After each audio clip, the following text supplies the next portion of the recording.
Olá pessoal, esse é mais um EHS Cast e nós estamos indo para o nosso 4º episódio. É muito gostoso estar aqui com vocês, então gente, já se prepara que esse episódio tá muito legal. Lembra de curtir, de compartilhar, de mandar para os amigos, porque essa conversa que a gente tem hoje vai te deixar muito envolvido. Hoje nós temos aqui com a gente a Winnie, que voltou, tá, pessoal? A Winnie tá voltando. Muito obrigado, Winnie, por voltar. É um prazer. Especialista em HS, engenheira, que trabalha na Sensor. E hoje, gente, a Winnie trouxe uma pessoa que é o Marco Ferreira. Marco, muito obrigado por estar aqui hoje. O Marco, gente, ele é alguém com muita experiência, por isso essa conversa vai ser muito legal. O Marco, ele tem só 29 anos de Johnson Controls. Eu não conheço ninguém que tenha 29 anos de Johnson Controls e, na verdade, conheço poucas pessoas, tive o prazer de conhecer poucas pessoas na vida com 29 anos numa empresa. Mas não são só 29 anos, tem toda uma caminhada aí, né? O Marco começa novinho, ainda como aspirante na manutenção, na mecânica, e tem uma carreira na engenharia. Ô Marco, prazer, seja muito bem-vindo e conta pra gente um pouquinho mais da sua história. Fala pra gente quem é você, Marco. Muito obrigado pela oportunidade, Diógenes e Winnie. Tô muito feliz de estar aqui com vocês. Espero que possa compartilhar aí algumas histórias que a gente vivenciou lá na empresa, né? E, bom, como você mencionou, são quase 29 anos, tá? Eu iniciei na Sensormatic do Brasil, que hoje pertence ao grupo Johnson Controls. Iniciei com 19 anos, como você mencionou, era meio oficial de mecânico de manutenção. Uau. E sempre almejando fazer um crescimento. Acho que o primeiro passo que eu dei no meu crescimento foi quando eu encontrei uma moça lá e comecei a namorar com ela. E me casei com ela. Uau! Então, nós trabalhamos uma história de amor. Que legal. Trabalhamos juntos de 98 até 2010. Então, Uau. Depois de casado, quando a gente teve o primeiro filho, ela optou por cuidar da criança e eu fiquei trabalhando, né? Então, ela com a tarefa lá da casa e eu de que legal. Tudo. Esse momento pós-casamento, eu tinha acabado de sair da área industrial que eu conheci e estava começando a atuar na engenharia de produto. Sim. Era um período ainda onde tínhamos os antigos proprietários da Sensormatic, que era uma joint venture no momento. E uma das coisas mais legais da minha vida, que foi esse ex-diretor que tinha lá, chamado Augusto Zanella. Ele me viu lá na engenharia e falou assim: o que você está querendo fazer aqui? Eu falei: Zanella, eu preciso entrar no teu lugar. Então, meu foco é ser tão bom ousado, quanto você, né? E aí ele virou pra mim e falou assim: você não vai conseguir. Uau. Eu falei: sozinho não, que eu tô ajuda assim. E aí, depois de um certo tempo, uma certa resistência dele, ele passou a me mentorar em tudo que era relacionado a produto. Desculpa, mas você tinha quanto tempo? Nesse momento, você tinha quanto tempo de empresa? Ah, não, eu já tinha bastante tempo. Eu tinha 14 anos. Uau. Porque você entrou, você me falou que você entrou, você... Molecote, 19 anos, tá? Que legal, eu já tinha 31 anos. Né? E aí foi quando, assim, que eu abri meus olhos pro negócio e falei: poxa, a empresa que eu trabalho não é só para trabalhar. Eu me divirto, eu gosto muito de onde eu estou. Eu tenho vivido, então assim, não é só trabalho para mim lá. Eu gosto muito, mas sei que é uma relação de negócio. Lógico. Uma hora vai acabar e tô tranquilo com isso. Mas deixo claro para todo mundo e tenho plena certeza de que tenho feito o meu melhor lá e tô aproveitando o máximo possível as oportunidades que eu tenho na empresa. Que legal. Muito legal você mencionar essa relação de prazer que você tem com o trabalho, porque isso é um privilégio, né? E eu acredito que trabalhadores da Johnson têm essa relação de muita satisfação, né? No ambiente de trabalho, isso é muito bacana.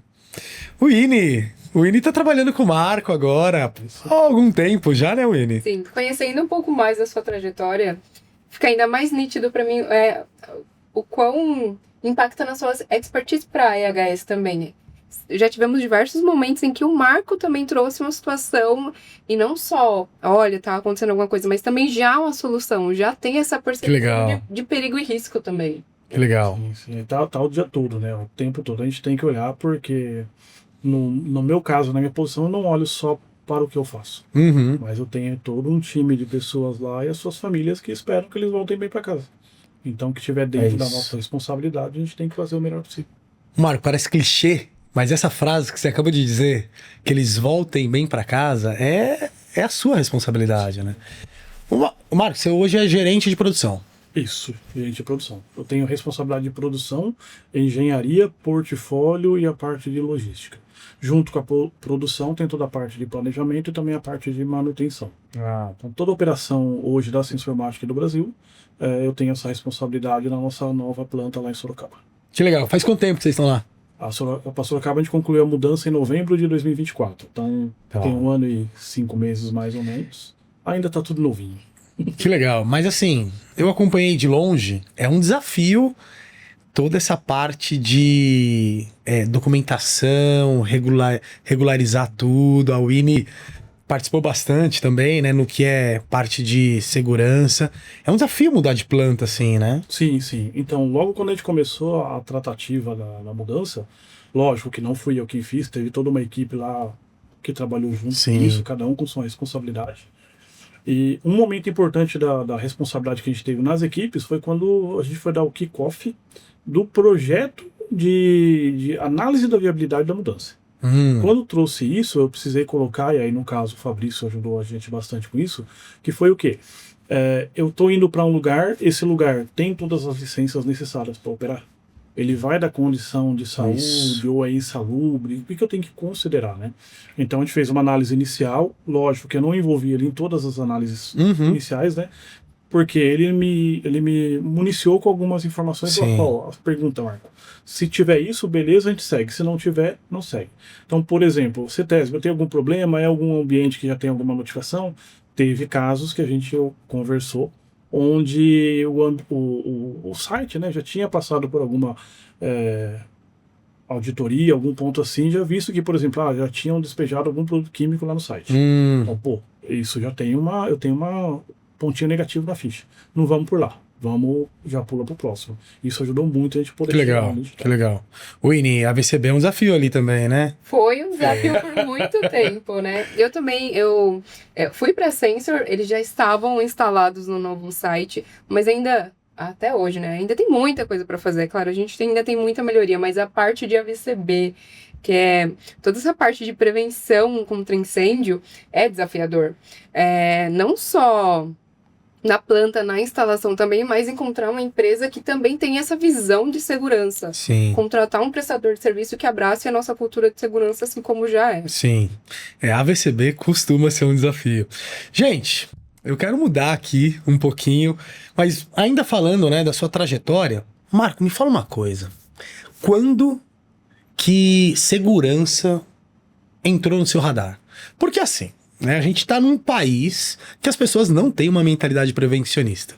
As pessoas não pensam em prevenção, né? Normalmente.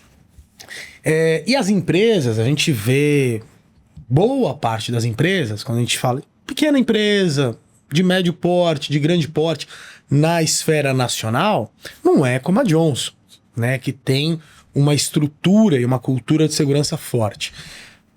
Quando que segurança surgiu pra você? Conta isso pra gente. Tá bom. Eu comecei fazendo meu curso, a minha vida profissional começou no Senai, lá em 93, quando eu era aprendiz. No Senai tinha uma das matérias que acompanhou a gente por 2 anos, chamada RIS, R-I-S, que era Relação Indústria e Segurança. Que legal. Então, naquele momento do Senai, ele já começou a trazer pra gente, a molecada lá, que a gente fala de 14, 15 anos, a importância de fazer o trabalho com segurança e seguir no processo de segurança. Então, na minha vida, iniciou bem cedo. Até porque meu pai, ele vinha também da indústria, então ele também era, na época, o encarregado de ferramentaria, que trazia para dentro de casa o conceito de segurança. Passei a trabalhar nessa empresa, que era a mesma que meu pai trabalhava, pregava muito firme a questão de segurança. E depois, quando entrei na Sensormatic, lá no início, lá em 97, era uma empresa que não tinha uma metodologia muito de segurança, não. Ela cumpria o que era obrigado. Ah, entendi. Coisas da época. Tá? Sim, sim. Então, com o passar do tempo, a Sensormatic foi adquirida pelo grupo Tyco. Quando passou a ter o grupo Tyco, passamos a ter uma empresa dedicada, uma equipe dedicada Sim, à AHS. sim. E aí passamos a olhar de forma diferente os riscos que encontrávamos dentro da operação. Uhum. Isso eu ainda era mecânico de manutenção, mas, 2014 já não era mais, eu era engenheiro de produto. Certo. E aí a gente começou a ver as alterações a nível fabril. Então o EHS começou a ser mais participativo e gerar para as pessoas do grupo tanto a questão de a informação do que a segurança é importante para você e o que vocês precisam colaborar para a gente evitar isso. Porque não é só uma ação da empresa, tem que ser de uma via de mão dupla. O colaborador também precisa ajudar. Sim. Depois, lá para 2016 para 2017, a gente tem a fusão com a Johnson, e aí sim a gente vem com uma abordagem já de EHS a nível global. Então, muda, tem né? que atender tudo a nível global. O que aplica aqui no Brasil, aplica na planta da Johnson Controls, aplica na planta da Sensormatic, aplica na planta da China, do México, assim vai. Uhum. E a gente passa a ter agora uma questão não só obrigatório, porque a preocupação que eu tenho que ter com as pessoas e comigo mesmo, mas também eu tenho lá um checklistzinho de cumprir lá com a empresa para dizer que estamos seguindo as regras de segurança. Que legal. Isso é muito importante. Que legal. E em 29 anos, né, você viu muita evolução de segurança no Brasil, porque o Brasil evoluiu muito nesse assunto. Hoje, quando você traz pessoas do mercado, você percebe que, ou não, que se existe um choque de realidade para aquela pessoa que está no mercado, quando ela entra na Johnson? Basicamente, a gente percebe muito assim, quando eu tenho pessoas que entram de empresas que não eram multinacionais. Ah, entendi. Quando a empresa já local, não desmerecendo o nosso trabalho local, mas empresas normalmente pequenas, eles não têm a abordagem de segurança que a gente tem. Ou seja, sabe que precisa, no caso, o Fabril usar um protetor auricular, um óculos, algum capacete se for necessário? Sim, sabem. Mas eles parecem não ter a total percepção do quanto isso impacta no dia a dia. Infelizmente isso é comum e os funcionários também nos trazem essa abordagem, né?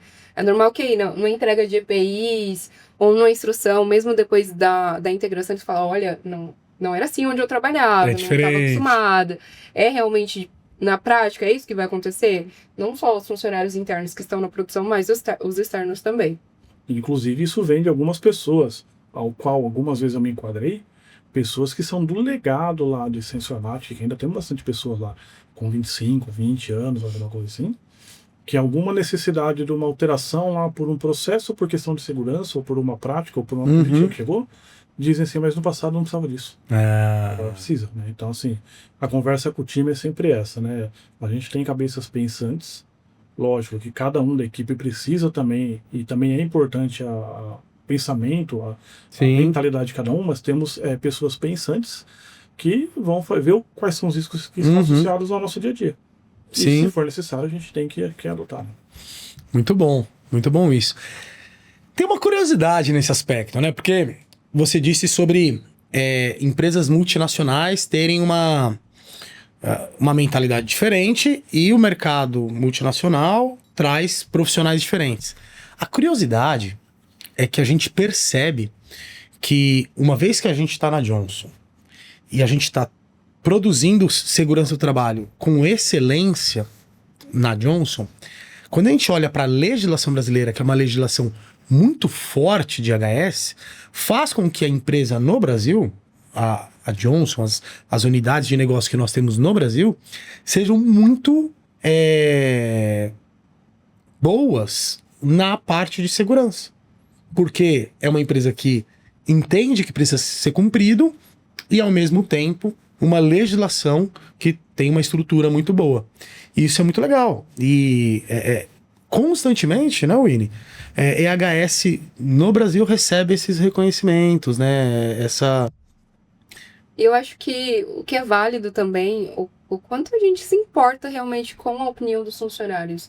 A gente acredita em cultura ativa. Então, abordagem de um tema de forma diferente, talvez aqui, igual estamos fazendo agora, CIPAT é um momento bem forte aí durante o ano, mas não sempre falar da mesma forma, mesmo tema, trazer a mesma abordagem. A gente tenta mudar e se renovar o tempo todo para tentar alcançar todos. E não só o impacto direto com o funcionário, mas também que ele possa, em algum momento, compartilhar sobre segurança com a família também. Isso é legal. levar, né, dessa cultura Johnson Pra cá. para muito legal isso, muito legal. Um ponto bem interessante desse comentário da Winnie é, por exemplo, a Sensormatic ela tem uma operação industrial muito diferente das demais unidades da Johnson Controls. Então, enquanto você tem situações lá de montagem na Johnson, de parte pesada de aço, usinagem, pintura, a Sensormatic é um trabalho diferente. Não Sim. é melhor, não é pior, talvez mais delicado, porque a gente monta equipamentos eletrônicos, que vem do nosso legado de segurança eletrônica. E a gente tem muito técnico também atuando numa pegada diferente do técnico da Johnson, que é o quê? Os nossos técnicos atendem ao segmento de varejo. Então, o que é? Normalmente, vai instalar uma câmera, é igual a uma operação da Johnson? É legal, é bem parecida. Mas não são as mesmas situações, não é o mesmo público. Então, ora ele está atendendo um varejista muito grande, com lojas por todo o país, ora ele está atendendo uma loja pequenininha, numa galeria do interior lá do Pará. Então, ele precisa estar treinado com essas questões. Tem uma dinâmica que muda, né? E a abordagem, e o treinamento, e a orientação que se dá para um técnico de campo é diferente de uma operadora de produção que eu tenho uma máquina que trabalha lá com chips eletrônicos. Entendi. Estão todos sobre o mesmo guarda-chuva do EHS, mas a abordagem, o trabalho que tem que ser feito com eles é diferente. Entendi, é bem personalizado, assim, né? Ô Marco, você falando de risco, eu me lembrei aqui de uma situação que a gente teve na logística, isso na minha história profissional, na minha antiga empresa. A gente tinha uma dificuldade lá quando eu cheguei, uma dificuldade com operadores de empilhadeira, porque tinha muita colisão no porta-pallet, que a gente sabe que tem um risco absurdo, né, daquele efeito dominó. E a gente ministrava treinamento, a gente trocou a empresa de treinamento, a gente conversava com eles e não conseguíamos uma melhora significativa daquele problema. Analisando, percebendo, a gente entendeu que a causa raiz do nosso problema ali é porque a gente não estava contratando bem, né? Então a gente levou um tempo e aí a gente remodelou a nossa contratação de operadores. Então passamos a ter uma estrutura de contratação diferente, uma seleção técnica e para profissionais que eram técnicos. E a gente resolveu aquele problema, a gente parou de ter aquele tipo de acidente que era muito perigoso, né? Por que eu tô trazendo esse exemplo para ti? Porque eu quero fazer uma pergunta, Marco. Você já lidou com alguma situação de risco, com alguma dificuldade envolvendo o EHS que você conseguiu superar nesse tempo aí de indústria? Já teve alguns casos, né?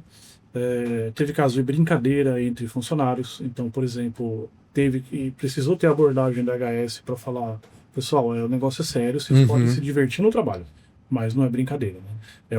Um ponto que pegou para mim bastante, que no final das contas teve que acabar eliminando um dos causadores dessa bagunça. Sim. Isso aconteceu bastante tempo atrás. Hoje eu vejo um cenário muito necessário de atuação, não só da EHS, da gestão e também das pessoas que estão trabalhando no dia a dia, que é o uso de celulares dentro da operação. Sim. Então hoje nós não proibimos as pessoas de terem celulares, não proíbe, porque às vezes tem uma necessidade de conversar com alguém de forma mais emergencial, perdão. Mas o que pega muito também é o fator da gente distrair com isso.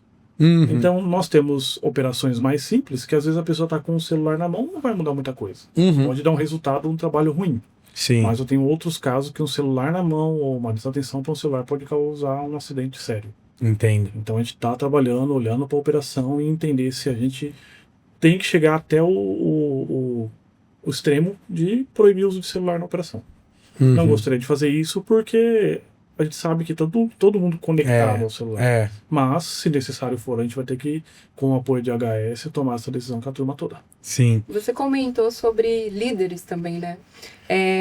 O quão importante para você ter uma equipe que também abraça e acredita na segurança. E até mais, líderes que, além entende aí o procedimento, sabe como funciona, mas que também tem essa percepção de perigo e risco, conseguem abordar com as equipes, independente se é uma equipe direta ou uma equipe indireta, mas que consiga fazer uma paralisação do trabalho se necessário. A nossa equipe, como vocês mencionaram, a gente tem treinamentos recorrentes, tá? Que legal. Alguns eu digo que tem total aplicação que a gente faz, outros não são total aplicados para eles. Por quê? Esse comentário que eu fiz do técnico. Às vezes um trabalho em altura é muito bem aplicado para um técnico que atua no campo. Mas para uma pessoa que está sentada na máquina, ela não vai conseguir conectar o que ela faz a um trabalho em altura. Mas temos treinamentos. E o que importa muito, e que eu vejo muito e falo com a equipe no geral, assim, as pessoas que são líderes, supervisores, coordenadores, o trabalho é importante, a entrega é importante, mas cada um de vocês é importante. Talvez muito mais importante, talvez não, com certeza muito mais importante para a tua família do que algumas vezes para a empresa. Ah, sim, a empresa com certeza. precisa de pessoas que trabalham. Mas olhem com cuidado, olhem com carinho, pensam necessariamente, não é a tal da empatia só. Mas assim, se acontecer um problema, um acidente com uma pessoa, isso pode acontecer comigo também. Então orienta, sinaliza, caso não resolver, escale, fale com o HS, fale com o seu supervisor, fale com o seu gerente, mas não deixe nenhuma situação de risco acontecer. É o que eu prego todos os dias com a equipe toda. Que legal. Isso, a gente está atento a isso, né? Sim. Você trouxe sobre brincadeira, sobre uso do celular. É muito comum. E às vezes até parece inofensivo. Parece só um detalhe. Mas pode ser responsável por um acidente importante, né? Marco, uma pergunta que eu gostaria de fazer para ti é...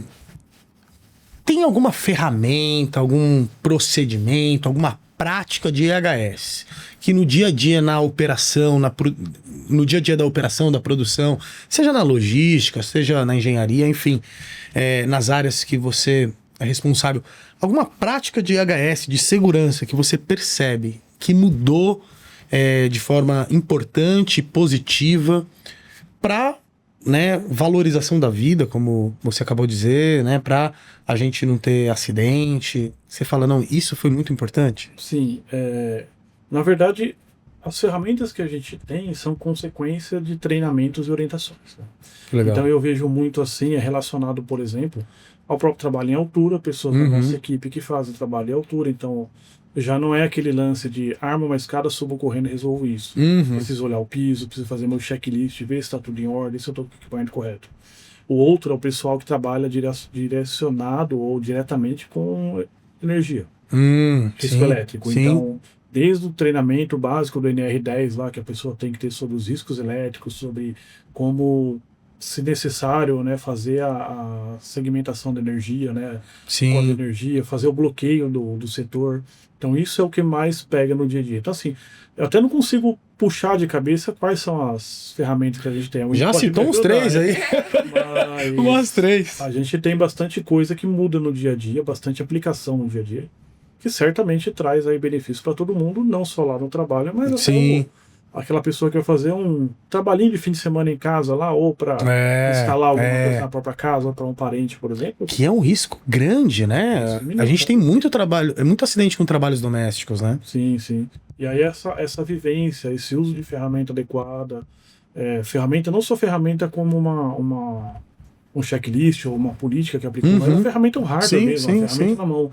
Saber que eu não devo usar lá um estilete daquele comprado na lojinha por R$1,99, sim, que eu tenho um estilete de maior proteção. Isso ajuda todo mundo no dia a dia a estar melhor e a estar bem para poder voltar a trabalhar no dia. É isso. E ainda relacionando sobre tudo que a gente vem fazendo além do treinamento, a gente também tem abordagem diferente através do Toolbox, né?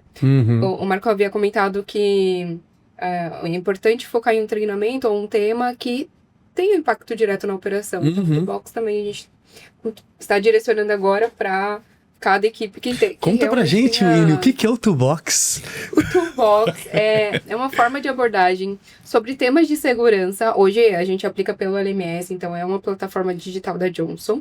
E é direcionada para, a cada mês, um tema diferente. O de maio, veículos industriais motorizados, então já tem um impacto aí direto com a logística para o Marco. Que legal. Abril nós tivemos o foco em loto, então também direcionado aí às equipes de manutenção. Cada mês internas, tem cada mês um tema. Com abordagem diferente, né? É um tema que vem de Latam, então é um material que a gente Que legal. tem uma abordagem diferente também. Além disso, nós temos os DS, que são comuns, temos as pausas de HS. Pausa de HS ocorre sempre quando a gente tem algum incidente de alto risco ou algo relacionado. A gente para toda a operação que estaria aí relacionada a esse incidente, que poderia acontecer, para a gente fazer uma aplicação, ter um momento dedicado e de qualidade para falar sobre o tema. O que a gente já falou aqui também, né? Não aconteceu comigo, mas e se tivesse acontecido? Então, mesmo que tenha acontecido em uma outra unidade de negócio, a gente consegue utilizar infelizmente, como uma lição e trabalhar na prevenção para isso também. Legal, Marco, que você começou falando sobre, né, treinamento para trabalho em altura, treinamento para trabalho com eletricidade, para a gente trabalhar. A legislação, ela já preconiza para a gente ter treinamentos, né? Loto, né, dentro de NR10. Mas é tão importante os treinamentos, né, as conversas de HS. A gente está num podcast que a gente tem esse tema, o HScast, que é conversas que fortalecem a cultura de segurança. Então, treinamento, conversas que fortalecem a cultura de segurança é importante para os funcionários, para o trabalhador estar sempre ouvindo sobre aquilo, né?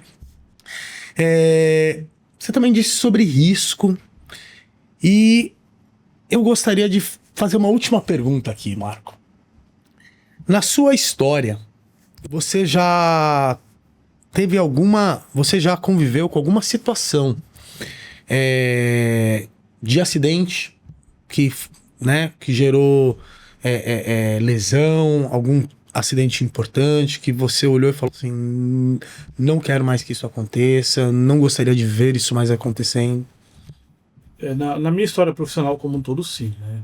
Na Sensormatic a gente tem alguns acidentes, graças a Deus, e também hoje as políticas que a gente tem de atuação são acidentes de menor impacto. Lógico que qualquer lesão é ruim para qualquer pessoa. Lógico, com certeza. Mas na minha vida profissional, na outra empresa que eu trabalhei, já me deparei com situações de morte, de óbito. Uau. Ora por imprudência do operador, ora por falta, basicamente, de coisas simples, que hoje é a questão do bloqueio de uma chave de energia num quadro. Teve um operador que faleceu justamente por mudar com a máquina em operação, era uma fábrica de cabos de aço. Cabo de aço e arame, ele no setor de arame foi... o arame estava embaramando, subindo sobre o outro. Ele alongou, apoiou a mão no braço e com o outro braço foi esticar por cima da máquina para desenrolar o arame, caiu em cima do arame e foi levado por ele como se fosse uma esteira. E aí veio ao óbito na sequência lá porque passou por um rolo de compressão. Outro caso foi um eletricista experiente fazendo troca de barramento num quadro de energia. Simplesmente a outra pessoa ligou o quadro de energia que estava do lado dele, enquanto ele estava parafusando. Então foi um óbito na hora lá e aquela situação muito ruim de ver, né? A pessoa faleceu lá e aquele negócio, né? Ficou 1/3 ou 1/4 do tamanho que ele era físico. Misericórdia. E totalmente carbonizado, né? Você foi terrível. Coisas que eu não quero ver e não quero nem sentir o cheiro, porque fica marcado até o cheiro dessa situação com a gente, né? Então, é um trauma, né? São essas situações que eu trago hoje que é o que me faz pensar todo dia. Cada um com a sua crença, com a sua fé. Eu, todos os dias, quando chego no trabalho, peço para Deus para iluminar não só o meu dia, mas de todos que estão lá dentro, dar segurança para cada um. Que legal. E é coisas que eu não quero ver mais na minha vida. E eu sei que as políticas de HS que a gente aplica hoje e tenta praticar com todo mundo visa justamente isso. É isso. O comentário inicial, né? Fazer cada um ir para casa. Eu até brinco com a turma, né? Eu aceito que você vai embora para casa cansado de um dia de trabalho. Lógico. Mas que você tenha tempo para descansar, esteja bem com a tua família para voltar no outro dia, porque não precisa ficar cansado de novo. Mas fique bem. Isso. Né? E no fim do dia, voltando para o começo da nossa conversa, essa frase simples, né? As pessoas precisam voltar para casa do mesmo jeito que elas chegaram, com saúde, com segurança, né? É o nosso coração, a nossa mentalidade. Você enquanto gerente de produção, nós enquanto parte do time de HS na Johnson. Essa é a nossa mentalidade. Marco, eu gostaria de agradecer sua presença aqui. Muito bom ter você para esse bate-papo, para essa conversa. Com certeza essa foi uma conversa que fortalece a cultura de segurança. Muito obrigado pela sua presença. Winnie, muito obrigado mais uma vez. Obrigada, é sempre um prazer. Gente, é isso. Nós vamos encerrando mais um EHS Cast. E com certeza você já sabe que você precisa compartilhar esse episódio, esse nosso 4º episódio. E tem mais, hein? Tem mais, tem muito mais. Tem muitos episódios que estão chegando por aí. E eu espero você lá. Até mais, gente!